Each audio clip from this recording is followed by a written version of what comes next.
నాడు దేశంలో ప్రధానికి కూడా లేని చెక్ పవర్ సర్పంచ్కి ఉండేది. నేడు చెక్ పవర్ అలాగే ఉంది, కానీ జగన్ ప్రభుత్వం సర్పంచ్ల పవర్ లాగేసింది.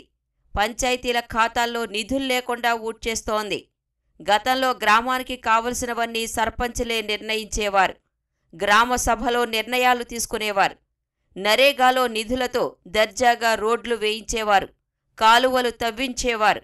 ప్రస్తుతం ఎన్నికలు జరిగి సర్పంచులు బాధ్యతలు చేపట్టకముందే జగన్ ప్రభుత్వం నరేగా నిధులకు ఎసరు పెట్టేసింది. ప్రత్యేక అధికారులతో తీర్మానాలు చేయించి సచివాలయాలు, రైతు భరోసా కేంద్రాలు లాంటి భవనాల నిర్మాణానికి వాడేసింది. నాడు కేంద్ర ఆర్థిక సంఘం ఇచ్చిన నిధులే పంచాయతీకి ప్రధాన ఆలంబనగా ఉండేవి. వాటితోనే మౌలిక వసతులు, పారిశుద్ధ్య నిర్వహణ వంటి పనుల్ని చేసేవారు. నేడు కేంద్ర ఆర్థిక సంఘం ఇచ్చిన నిధుల్ని రాష్ట్ర ప్రభుత్వం దోచేస్తోంది. వాటిని మళ్లించి విద్యుత్ బకాయిలు, ఇతర పద్దులకు జమ చేసేస్తోంది. దీంతో పంచాయతీల ఖాతాలన్నీ ఖాళీ అయిపోయి పనులేమీ చెయ్యలేక గ్రామస్తుల ముందు సర్పంచులు తెల్లముఖం వేయాల్సిన దుస్థితి నెలకొంది. అప్పట్లో గ్రామాల్లో సిమెంట్ రోడ్లు, వీధి దీపాల నిర్వహణ, చెత్త నుంచి ఎరువులు తయారు చేసే కేంద్రాలు లాంటివి సర్పంచుల పర్యవేక్షణలోనే నడిచేవి.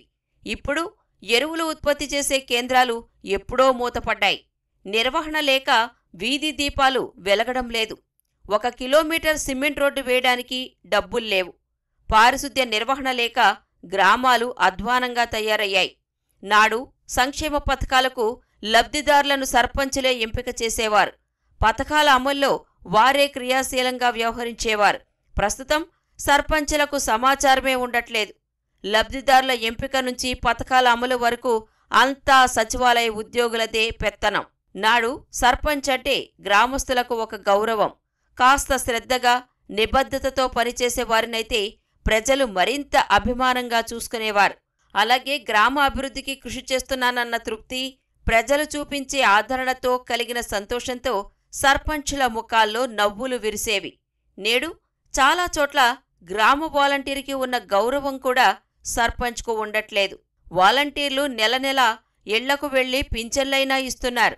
సర్పంచులకు ఆ మాత్రం పని లేదు. నిధులన్నీ ప్రభుత్వం ఎత్తుకుపోవడంతో గ్రామాల్లో అవసరమైన కనీస పనులు చేయలేక, ఎన్నుకున్న ప్రజలకు ముఖం చూపించలేక కుమిలిపోతున్నారు.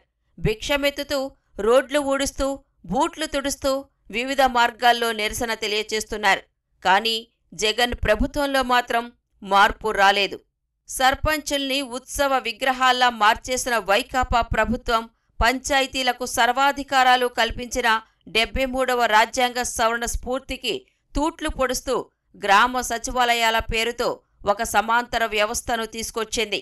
సర్పంచులకు ఉన్న కొద్దిపాటి అధికారాల్ని జగన్ సర్కార్ లాగేసుకుంది. జగన్ సర్కార్ 2019 అక్టోబర్ 2 నుంచి గ్రామ సచివాలయ వ్యవస్థను అందుబాటులోకి తీసుకొచ్చింది. సచివాలయ ఉద్యోగులు, వాలంటీర్లు పంచాయతీల నియంత్రణలో ప్రజలకు సేవలందిస్తారని చెప్పింది. సచివాలయ ఉద్యోగులకు సాధారణ సెలవు మంజూరు చేసే అధికారము సర్పంచులకే ఇస్తున్నామని నమ్మబలికింది. ఆ మేరకు ఒక జీవో కూడా ఇచ్చేసింది. కానీ 2021 ఫిబ్రవరిలో పంచాయతీలకు ఎన్నికలు జరిగిన తరువాత సచివాలయాలపై సర్పంచుల నియంత్రణ పూర్తిగా తొలగించింది. సచివాలయాలపై ప్రత్యక్ష పర్యవేక్షణకు ప్రత్యేకంగా గ్రామ, వార్డు సచివాలయాల శాఖను సృష్టించింది. కేంద్రం ఇచ్చే నిధులకు కొంత నిధులిచ్చి పంచాయతీలను పరిపుష్టం చేయాల్సిన రాష్ట్ర ప్రభుత్వం ఒక దొంగలా వ్యవహరించింది. 14-15 ఆర్థిక సంఘం నిధుల్లోంచి సర్పంచులకు తెలియకుండా గత 2.5 ఏళ్లలో 1597 కోట్ల విద్యుత్ ఛార్జీల బకాయిలకు మళ్లించింది. ఆర్థిక సంఘం మార్గదర్శకాలకు విరుద్ధంగా పంచాయతీ పీడీ ఖాతాల్లోని నిధుల్ని విద్యుత్ పంపిణీ సంస్థలకు బదిలీ చేసింది. పంచాయతీల పేరుతో బ్యాంకు ఖాతాలు తెరిచి వాటిలోనే ఆర్థిక సంఘం ఇచ్చిన నిధులు మొత్తం వెయ్యాలన్న కేంద్ర ప్రభుత్వ ఆదేశాలను గాలి కొదిలేసింది. 2022-23 ఆర్థిక సంవత్సరానికి సంబంధించి తొలి విడతగా కేంద్రం విడుదల చేసిన 689 కోట్ల 29 లక్షల్లో 352 కోట్ల 42 లక్షలు డిస్కంలకు మళ్లించి మిగిలిన 336 కోట్ల 83 లక్షలు మాత్రమే పంచాయతీల బ్యాంకు ఖాతాల్లో వేసింది. పంచాయతీల్లో కొత్త పనులు చేయడానికి జాతీయ గ్రామీణ ఉపాధి హామీ పథకంలో మెటీరియల్, కేంద్ర ఆర్థిక సంఘం నిధులే ప్రధాన ఆధారం. అయితే జగన్ సర్కార్ గ్రామాల్లోని మౌలిక వసతుల్ని గాలి కుదిలేసింది. ప్రభుత్వ ప్రాధాన్య కార్యక్రమాలైన సచివాలయాలు, రైతు భరోసా కేంద్రాలు, ఆరోగ్య కేంద్రాలు, డిజిటల్ గ్రంథాలయాల భవన నిర్మాణాలకు నరేగా నిధులు కేటాయించింది. సర్పంచులు బాధ్యతలు చేపట్టకముందే ప్రత్యేక అధికారులతో తీర్మానాలు చేయించి 9,000 కోట్ల నిధులు ఖర్చు పెట్టేసింది. గడిచిన 2.5 ఏళ్లుగా నరేగా కింద వచ్చిన మెటీరియల్ కాంపోనెంట్ నిధులన్నీ నిర్మాణంలో ఉన్న భవనాలకే వెళుతున్నాయి. ఎన్నాళ్లు పంచాయతీల్ని పట్టించుకొని ప్రభుత్వం ఎన్నికలు సమీపిస్తున్న వేళ గ్రామాల్లో రహదారులు, కాలువల పనులకు మండలానికి 60 లక్షల రూపాయల చొప్పున నరేగా నిధులు కేటాయిస్తున్నట్లు ప్రకటించింది.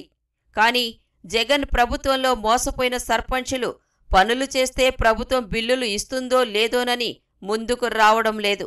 పంచాయతీలు ఆర్థికంగా బలోపేతం కావాలంటే రాష్ట్ర ప్రభుత్వం నుంచి తగిన తోడ్పాటు కావాలి.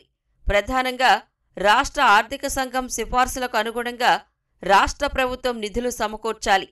2015లో ఏర్పడిన 4వ రాష్ట్ర ఆర్థిక సంఘం 2020లో ప్రభుత్వానికి చేసిన సిఫార్సుల నివేదికే ఇప్పటికీ వెలుగే చూడలేదు.